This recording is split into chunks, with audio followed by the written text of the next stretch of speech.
Hello, everyone. So, this is Editing Sabrina. I just want to say that this podcast is from a couple of weeks ago. We were going to upload it, but then the microphone stopped recording, and I didn't think we had enough. But then I looked at the SD card, and we had like an hour of footage. So, I'm gonna upload this one, and we have another one that's more lighthearted coming next week. So yeah, I hope you guys enjoy this, and it does end kind of abruptly, so I'm sorry about that, but I'll do the outro now. If you see this, subscribe, like, rate us on Apple and everything. And feel free to message us topics that you want us to discuss. Alright, bye. Enjoy. Okay, we back for another week. Hey! Hello, if you're gonna interrupt us, please say something. Okay, so, we are back for another episode. Ow! Oh my god, my hand broke. We're back for another episode of the Mellow Girls podcast. Is this week 5? Yes. Dang, we've been here for 5 weeks? Yeah, I'm pretty proud of myself for being consistent. Not gonna lie, I'm pretty proud of you too. I mean, I've uploaded late like a couple of times, but like that's... To me, if I get it up between Friday or Saturday, it doesn't matter. I mean, our day is Friday, but sure. Friday or Saturday. Okay. Anyways. Don't be I'm not doing freaking anything. rude, Kim. You said anyways, time to take a shot. So, today is... The day we wake bread. Shut up! Don't start! Today is Thursday, the 28th of January, which is Belle Let's Talk Day. Hashtag Belle Let's Talk Day. I wish Belle was sponsoring us, because then I would just say it like over and over and over again, and they can just take off my It's Belle Let's Talk Day. It's not hashtag Belle Let's Talk Day. Well, yeah. You use the hashtag to... It's not like... Whatever, it's Belle Let's Talk Day. Which is a mental health day where it is supposed to be about promoting talking about your mental health. Hence the Belle Let's Talk. Very nice. I don't know, I don't think they have Bell in other countries. I don't know. It's like a mobility, like a phone brand thing. Like a phone carrier. Also internet and cable. They do it all. Yes. But they're like a big brand in Canada. Yeah. What are you doing? Your Rob Stark poster is crooked. Yeah, because I was leaning my head on his chest. Oh, God. Anyways, so we wanted to do this episode on... Don't look at me. On mental health awareness. God, this is serious. Stop making me laugh. I'm literally just talking, though. So humorous. The bone. Excuse A humorous. Oh, like, did you just say the bone at me? Yeah. Weird.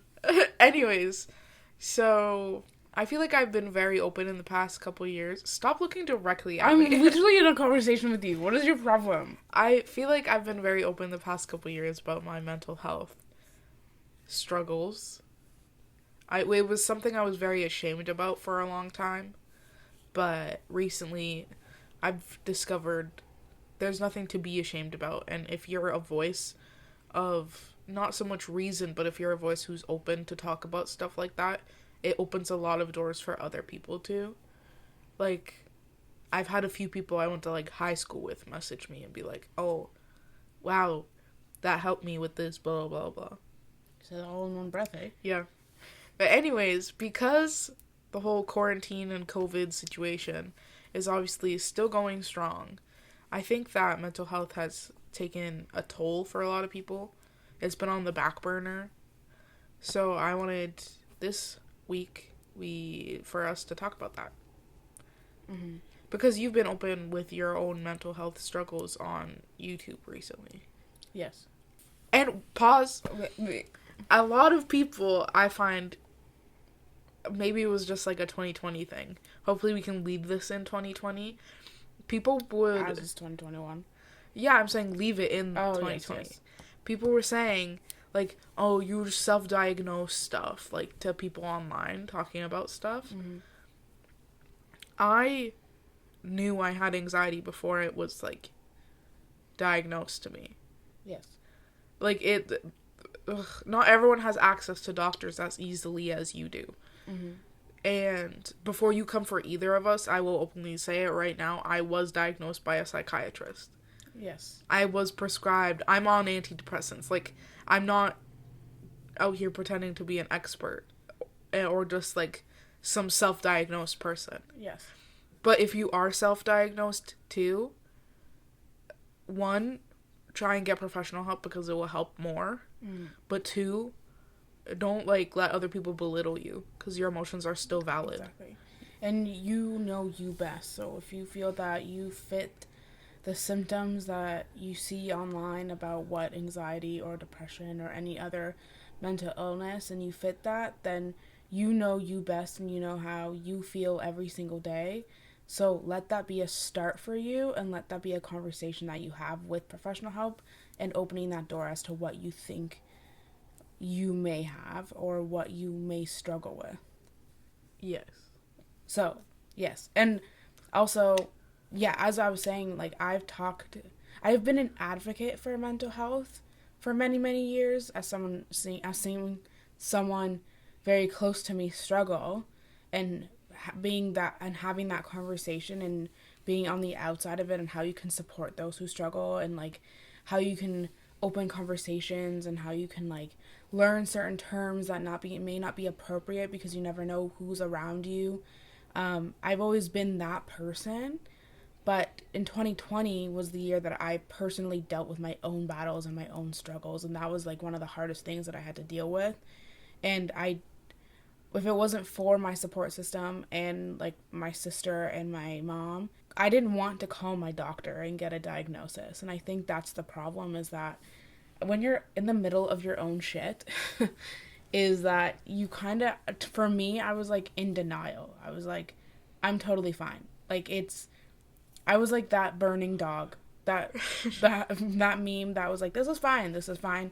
Like everything is fine. And it started in March, and I could literally pinpoint the day of like when I was like starting to spiral. And it's because like, as someone who is very much a planner, and obviously there are healthy ways and unhealthy ways to plan, and I'm slowly learning how to do that. But as someone who is very by the book and by a schedule and by like doing things on my own time, having that ripped completely out from under me literally flipped me upside down. And being stuck in my own house when I had a planner full of things that I was doing that I could no longer do, it really, really messed me up. And literally for months, it was like up and down, up and down. And one of the things that I struggled with is I would literally cry uncontrollably for no reason. Like, you could literally say good morning and I would just burst into tears. And I wouldn't even be like 5 minutes. It would literally be like 45 minutes of just like uncontrollable water coming out of my face. I remember you being like, what's wrong? Like, just tell me. And there would be times where I would have absolutely nothing wrong. And I would start the day thinking like, oh my God, this is such a good day. And then like someone like would make my coffee wrong, and I would cry. Just cry. Like, absolutely, just every single ounce of water in my body would come out of my face. And this went on for months, and that's not healthy. And same thing, like I was sleeping really badly. As someone who has been the queen of sleep in her house for years, like I could literally hit my head on the pillow and be out in like less than 2 minutes and be dead asleep for like 8 hours. Now it was like disrupted. So I was like, okay, great, something else. And then like watching the news was like triggering me because I kept seeing like all these cases go up. And like when you're in the middle of that, and obviously everyone can relate because we were all in the middle of it. When it's something you've never experienced before, and you're in the middle of something that seems so crazy and so unfamiliar and so like scary, right? It was like very disturbing for me that you didn't really see an end, right? You couldn't see a light of like when things were going to open up. You couldn't see a light of like when you could see your friends, or when you could go out to eat, or when you could like don't have to wear a mask and all of that. And obviously now we're still doing all of that. We're in part 2. And I think it's also a good time to talk about it too, because now we've kind of dealt with the first part, But yeah, I went a couple months where it was like unbearable for me, and then like I thought I was okay, and that's the problem is like for me it's like thinking I'm okay and being okay are two very different things. And like I'm also a very fake it till you make it kind of person where I can put on like a it's a little bit of maybe of imposter syndrome where like I'm very good at being the person I need to be when I need to be it, but it doesn't necessarily mean that that's that's who I need to be, right? But I was okay for a couple months, and then in the summer I spiraled again, and that was when I literally had like I'm pretty sure my mom was like, if you don't call the doctor, like I'm literally going to dial and put the phone against your ear, like I'm sorry. And like my sister was like, you need to call the doctor, like I think you need help. And I was like, no, no, no, I'm fine. And that's the thing is like I'm very much like the I'm fine kind of person until I called my doctor. And even like talking to my doctor, it was one of those days that I just had like water coming out of my face. So even on the phone with him, I couldn't keep it together, and what I was talking about, it wasn't necessarily something that like I was sad about or crying over. It was just like me coming to terms with like now I'm struggling personally, and now I don't know like what it's called because I was oh, and I was getting like really intense stomach pains too. That was like a symptom I was having. So I was like cutting out dairy and cutting out all these things, but it was stomach pains is also a symptom of anxiety that I didn't know. Um, yeah, and I was looking up symptoms and I didn't really know where I fit until my doctor mentioned situational depression, and I was like, huh? Come again, Mr. Tim? Um, and he's from New Zealand, so he's like Deborah, and I was like, what?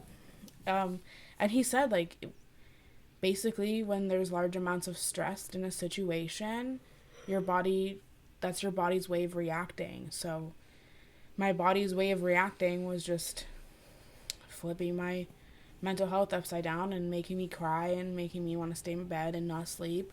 It's very difficult being in your bed and not being able to sleep. I think that's the most like frustrating part is like I was trying to take ZQL and melatonin and all of that, and like literally nothing was working. The amount of times I saw the sunrise in like a 2 month span was like so frustrating. But yeah, I he was like, okay, well, let's do blood work. Let's check everything that's going on that could be physically wrong with you, right? And at the same time, here are these counselors that I think you should talk to. And it was relieving to have a professional person be very open and kind to what I was experiencing because um he was saying like he's like it's completely normal to feel the way that you're feeling, especially now that like the world is on fire, you know. Ow, my eyeball. But sorry, I just kind of poked it. I know you can't see, but I did scratch my eye and then I poked it. Not on purpose. Um so yeah, and so having people around me support me as someone who's been the person that supported others, it was like a strange feeling, I think, because I feel like I spend a lot of time being the person that cares about the people around me and making sure everyone's mental health is good, and we're all okay and we're all great, you know, and like trying to bring people's spirits up. But then like when I couldn't even bring my own spirits up, like I was like, well, then now what? What do I do? So if you experienced any of the symptoms that I was experiencing, if you've never struggled with mental illness before, I'm not going to diagnose you, but I think it's a conversation that you can have with your doctor about situational depression. Because when I did look up the symptoms for situational depression, it was like literally like a checklist of all the things, and I was like, well, that's it. And he was like, well, um, do things basically that don't try not to do things that trigger you, right? Like stop watching the news, go for walks, get some fresh air. And he said it may or may not go away. And I think that was the most important thing is he says it may not go away when the numbers are low and we can go outside and hang out with people. Or it could be long term, right? It could just be it could be something that coincides and grows into anxiety and depression. I think that was something that I wasn't expecting to hear because, like, situational depression, I think short term. And I was like, so I could be dealing with effects of this for a long time. And this was in July or August, I think. But now mentally, I'm good. For realsies. I'm not, we ain't pretending no more. But I'm good. And it's because I made a very good point, or I'm trying to at least, to create very stiff boundaries around the things that bring me joy and being very open about the things that don't. And the thing that I struggle with is that some people around you may not be okay with that. But I have to come to terms with that. It's the best thing for me and my support system and my doctor. And hearing all of those people say, like, this is what you need to do in order to get back to who you were before you were dealing with this, then that's something you need to do. And you need to be selfish with your time, your space, and the people around you. I'd be talking a lot, but this is something that is very brand new to me. I'm still here. Yeah, so, yeah, and I've been very strict about that, and I've always been good at being by myself, you know, like, but now it's like, how can I be content with myself without feel like I'm spiraling? And so that's the thing that I've been trying to learn, right? Is that especially during these times where you can feel like you're alone mentally and with around the people. Oh, thanks for holding hands now. Yeah. And like Sabrina has been like a huge part of me learning how to de-stress and come to terms with that. It's okay to not be okay, right? Like you don't have to be the glue that holds everything together all the time. You can be a little non-sticky sometimes, okay? And this is a sticky situation, but you're not sticky right now. And, like, you'll get through this. And, like, so I think that's, like, the two things that I can recommend is, one, if you have access to professional help, like, whether it be a family doctor or people who are professionals, and a support system, those are the two things that I think saved me. Yes, sorry. No, it's okay. Oh, okay. Good job. I'm proud of you. Oh, thanks. But then on the flip side, if you are someone with mental illness and COVID has not affected you, don't feel like you're broken or something. Because I feel like everyone expected the hat to drop eventually from me. Yeah. Everyone, my mom, my doctor would call. Yeah, I think Dr. Tim called like 3 times. And he was like, Sabrina. He still calls for me sometimes. Yeah. He'll be like, how are you? Like, I'll go like to the phone and he'll just ask how I'm doing. Mm-hmm. I'm like, huh? And it's one of those things where it's like, I think I'm so content with being at home and being by myself and stuff that like, when everyone was forced to be at home too, I was like, sick. Everyone's like me now. And it's one of those things where like, I don't know. I was pretty fine during the pandemic. Yeah, and I think that was, like, the confusing part is that we were all kind of being like, oh, like, how are you? Are you okay? And I think the most frustrating thing for you during the first lockdown was that you were still in school. Yeah. And, like, you worked from home. You did online school. Wow, that took a while to get out. But you were doing school from home. So when everyone was, like, in your space, you were like, bro, you're throwing my schedule off. So, like, could you do something within the hours that you would be working? Like, can we make this somewhat normal? I think that's still something that affects me in terms of, like, as someone with anxiety and depression, like, my alone time in my room is, like, my space. Like, it's, like, everyone has a home base, like, a headquarters they go to. And with everyone being home, it's like there's a stranger in your house. And it's like they're not a stranger. They don't mean to be rude. They don't, but like I don't know. Sometimes my anxiety lashes out into anger. So I think sometimes with like the cabin fever of everyone stuck inside, I freaked out more of an anger.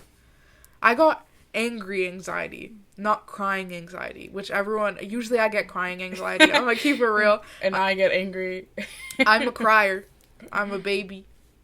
Not that crying makes you a baby, but I personally am baby. Yeah, I am baby too. I became baby. But anyways, I think that's just something that, like, my family was confused at because I expressed myself in a different way. Mm-hmm. You know what I mean? Like, it's the second wave of COVID and I still have angry outbursts sometimes because I don't know how to deal with my emotions. In terms of, like, Debbie's goddamn desk light irks the hell out of me. I don't know why. She literally wants me to work in the dark. She can have an HQ desk with these beautiful neon lights, and she stole my ring light to use to shine in her beautiful eyes, and I'm stuck with a hillbilly lamp from Walmart, and I can't even put that on because it irks her. I don't know. I can't even explain it faces down. It doesn't even face up. It faces down to, like, glow on my citrine crystal just so, like, it doesn't bother her, and yet she still complains. I see, but that's the thing. It's like, it's mental illness, love. I can't explain. Yeah. Why. It triggers me so much. Like, if that light and me were in the street, I would beat it up.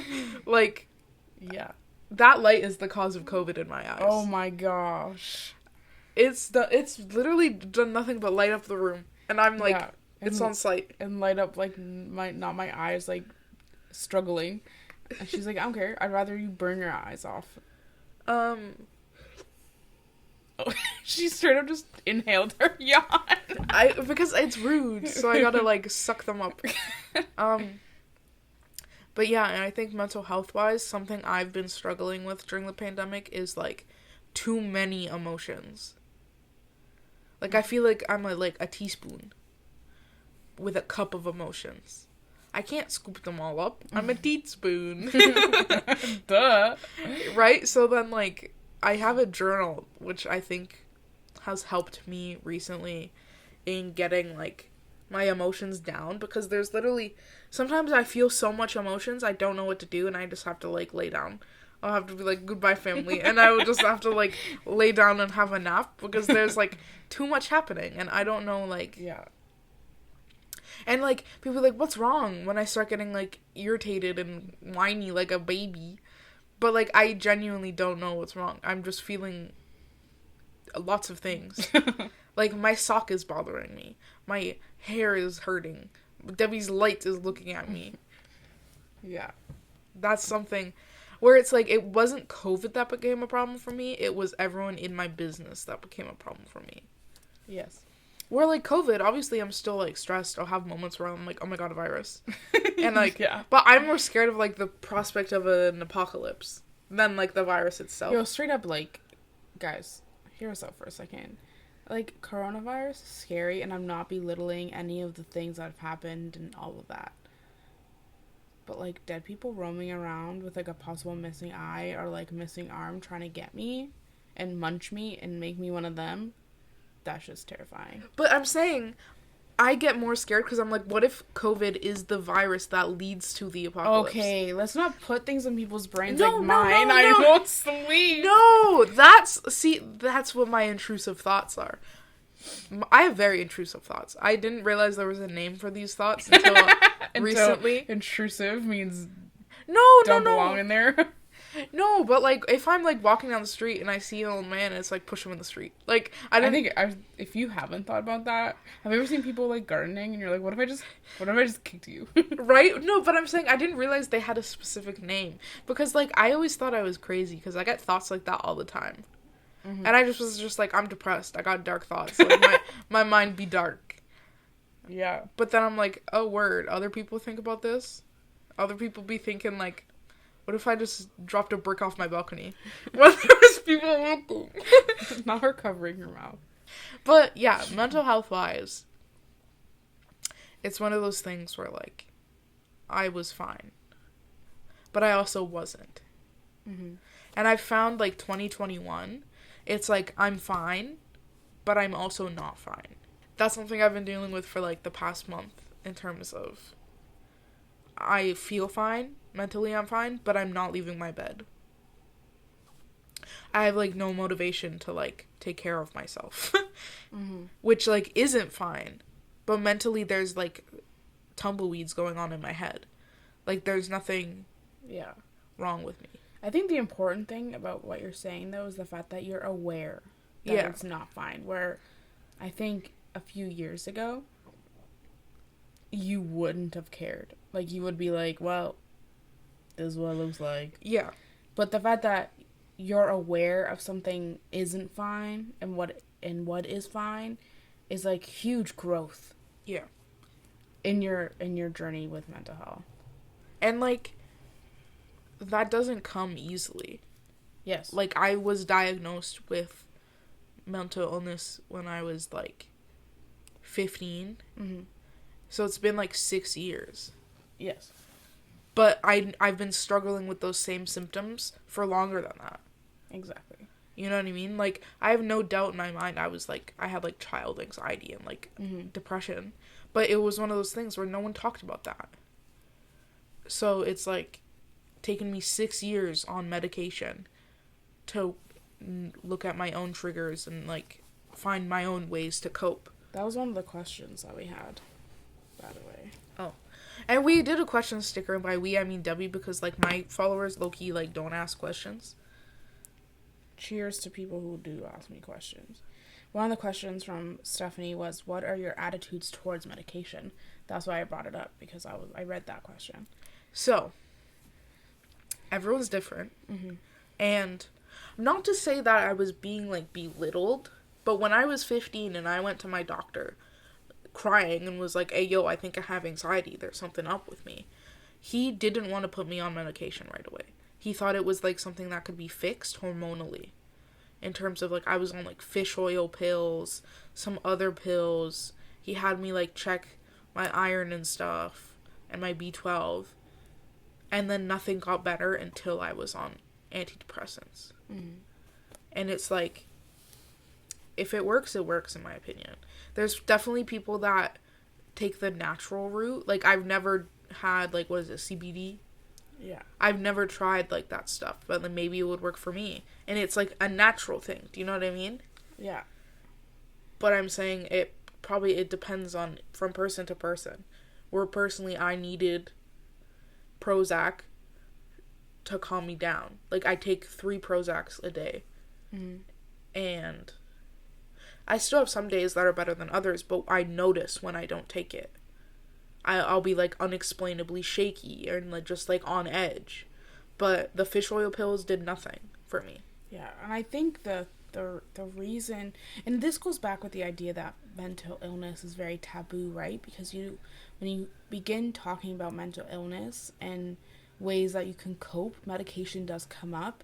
And the idea is that people don't want to take medication to fix something because people are in denial that there's something wrong to begin with. Yeah. So when you start bringing in Prozac and other medications that can help you, anything that can help you live every single day and make your life easier, to me, I'm like for it. And every person is different and everything that you're dealing with is different. And like I said before, you know you best. So if a doctor is suggesting you take 57 fish oils, I don't recommend, but if it is, you would know you would know what you need best. And if you feel that maybe medication will help, and you don't have to be on medication for 6 years, but 6 years is what's making your life easier, right? And making you, and it's not that you don't struggle every day, but it does help. And some people don't go on Prozac for 6 months, and some people go on for years, and some people don't take any at all because they've learned coping mechanisms. But every single way that someone is learning to cope with their mental illness is not wrong. There's no right way to deal with it. There are certain ways that are, like, unhealthy, obviously. Totally. I'm not talking about that part. Yeah, I know. yeah. There are obviously ways that are unhealthy to deal with a mental illness, but I think in terms of if you're seeking help, that's healthy enough. Do you know what I mean? Like, and I was lucky enough that Prozac worked for me right away.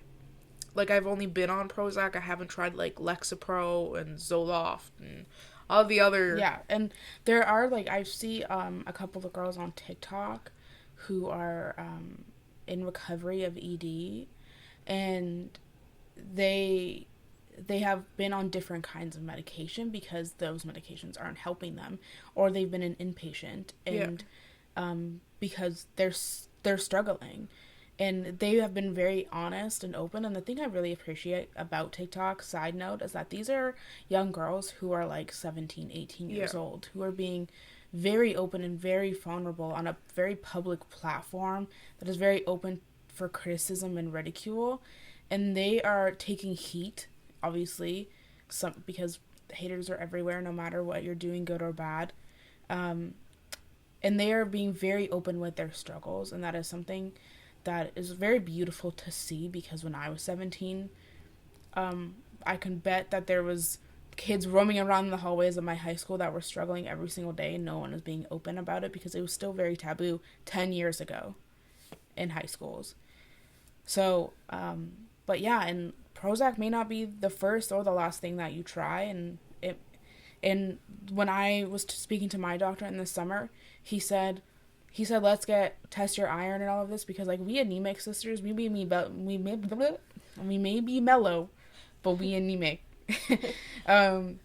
He said, let's check your blood tests and stuff and talk to a counselor, and then let's discuss medication if you are still struggling. Yeah. Right? And it's a last resort for most doctors, but there's also nothing wrong with that.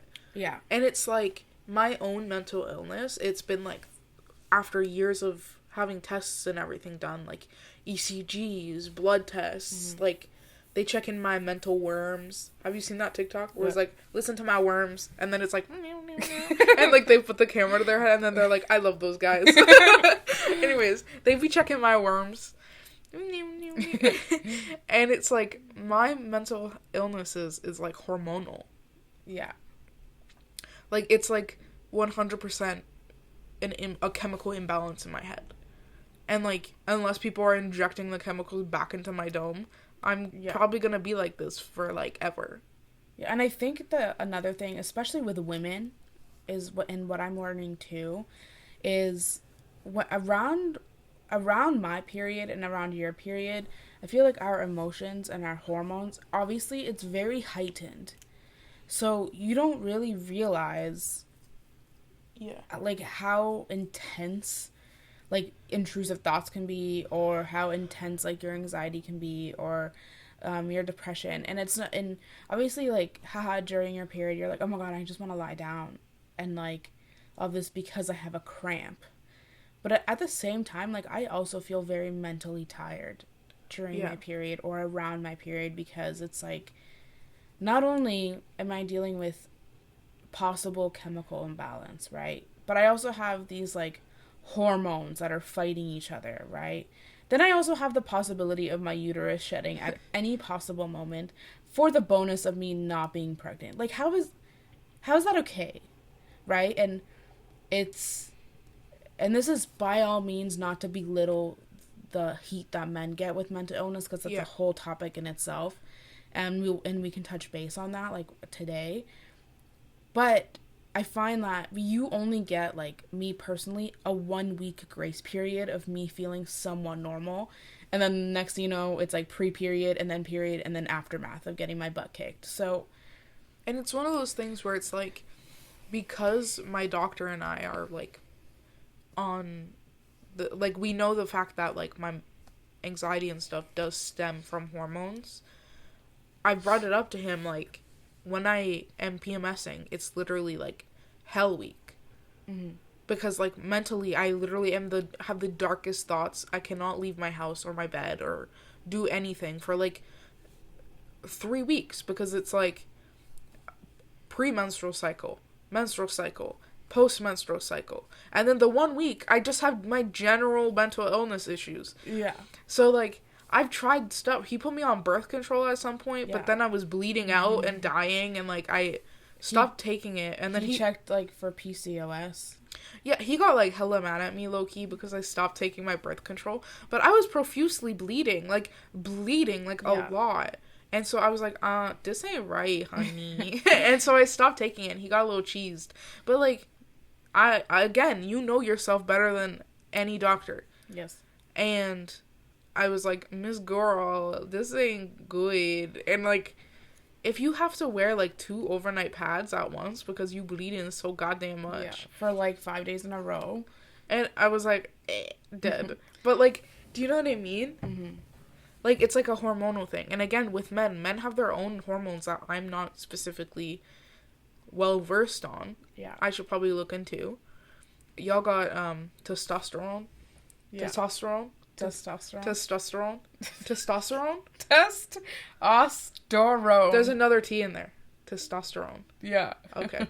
Like Sylvester Stallone. No. Sylvester Stallone.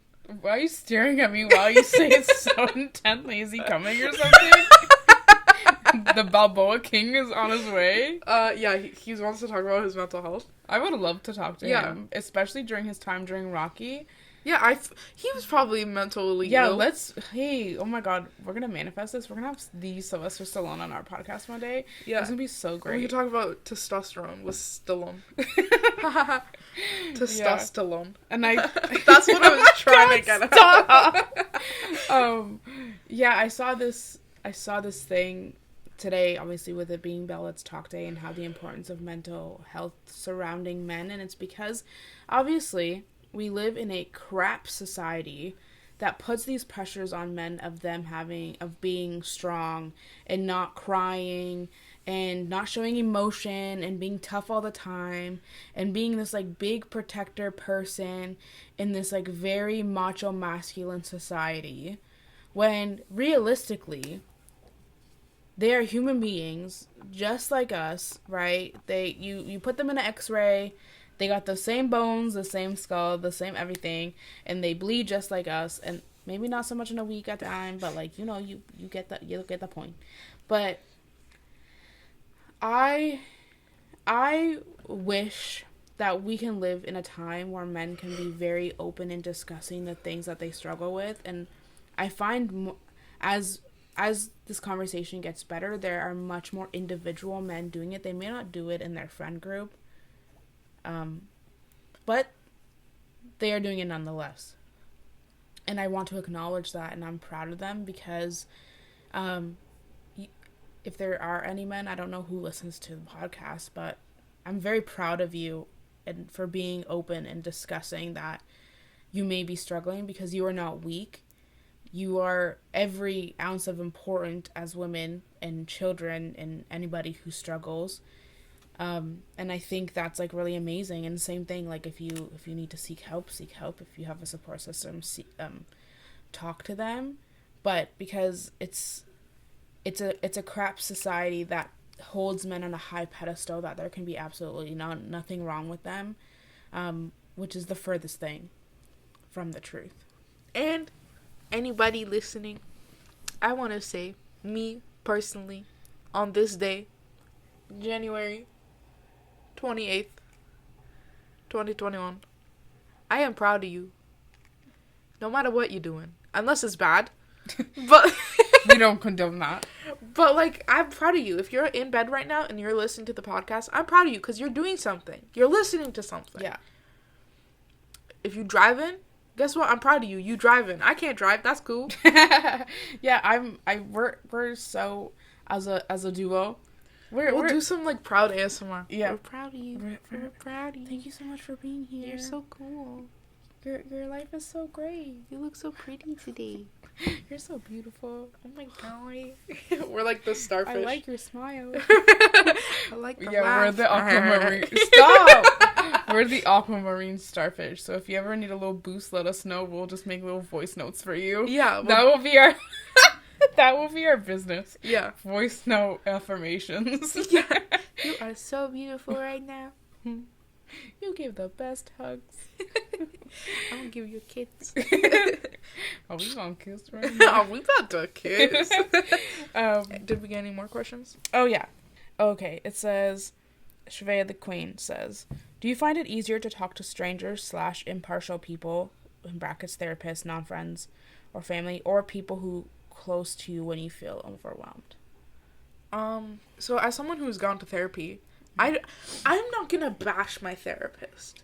But we gon' bash her therapist. But my therapist had a very unique way of going about this, where it's like I would not complain per se, but I would talk about my emotions and be like, oh yeah, my papa left me, like, you know what I mean, like basic therapy things. But then somehow my therapist would always turn it around and be like, well, that's your fault. No, it ain't. Do you know what I mean? Like, excuse, I was 2 years old. Yeah. It's not my fault. Yeah.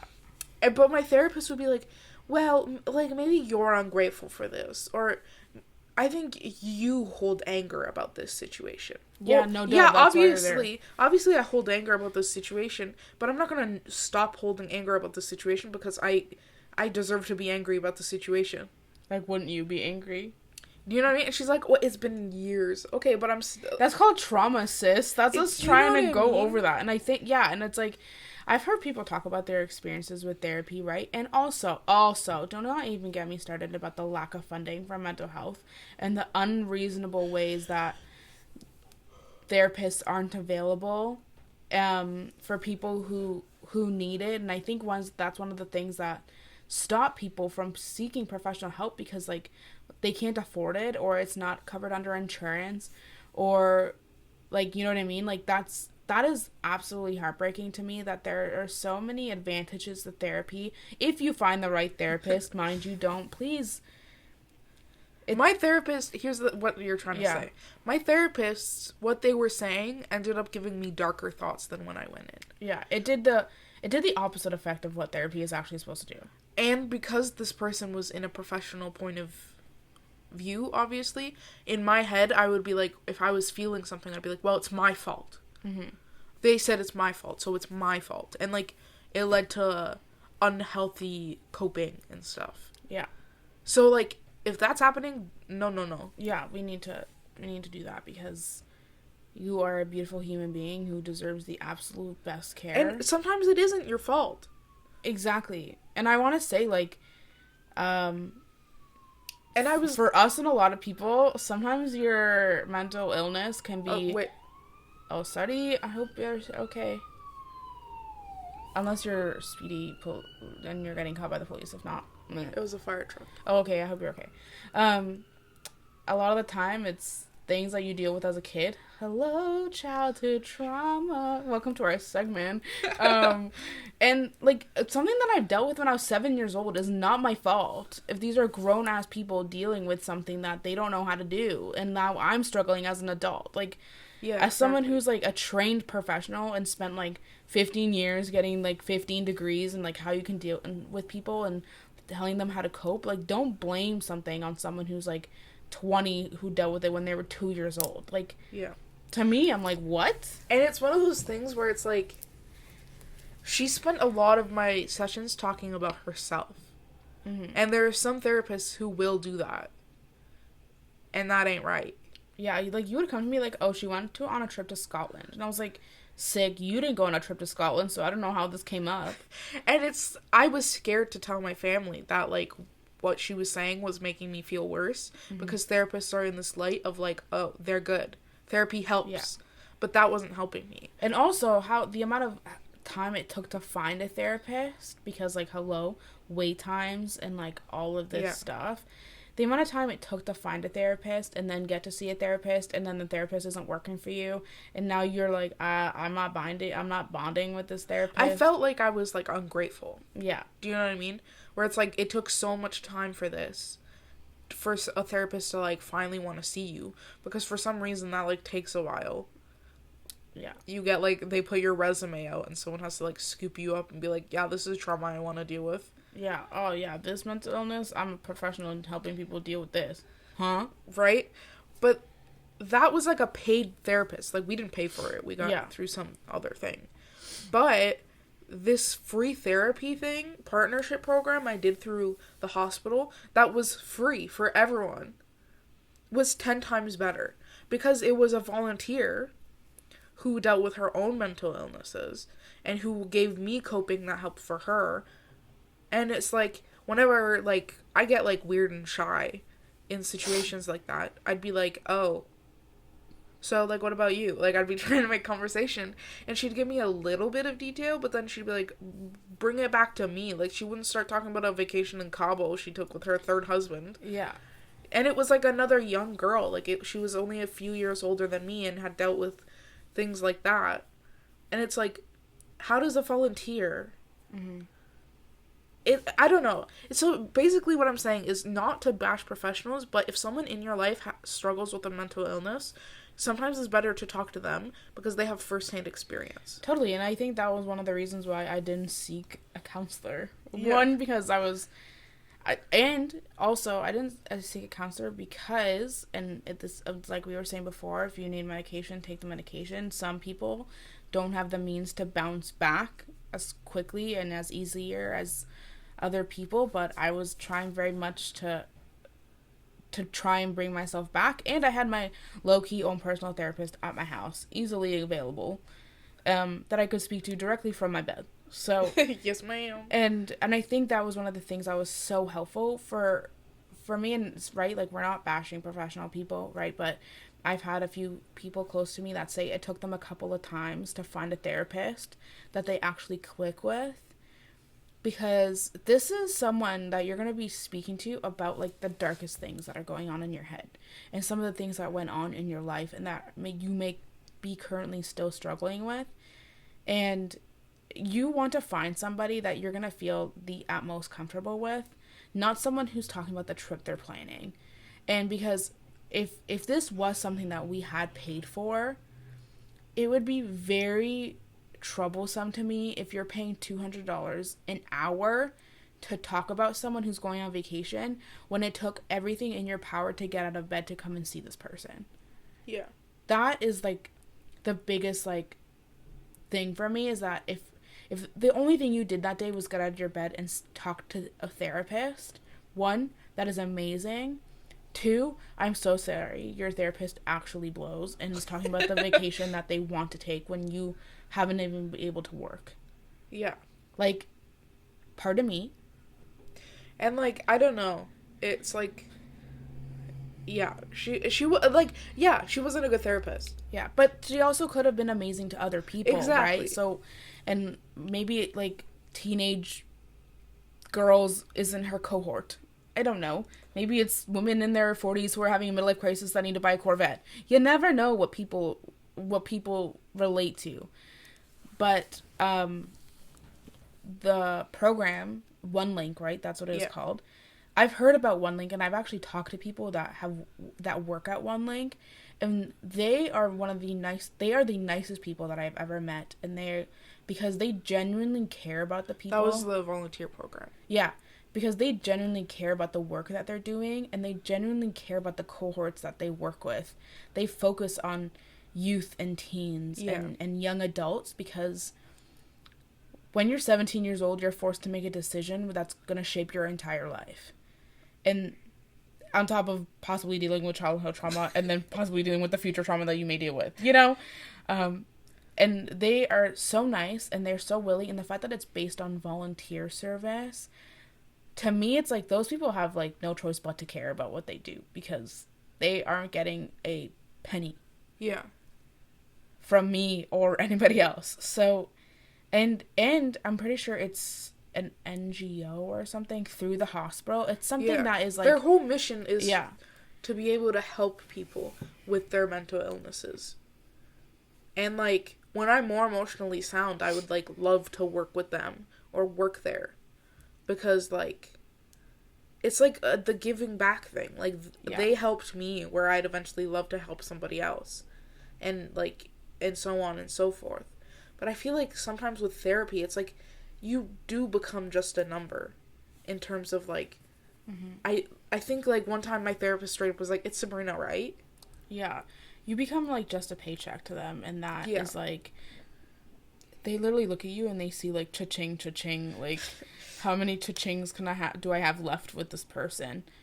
And it was, like, the times that she would be like, "Oh, well, I can't see you today."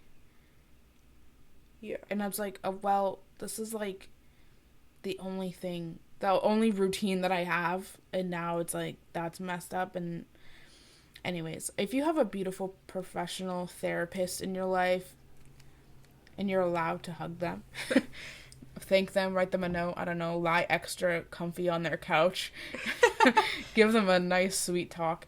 And I think the thing I really like too is that there's a lot of resources of people that call you or do video chats, and obviously with COVID going around, like video chats is like the thing. But even before COVID is that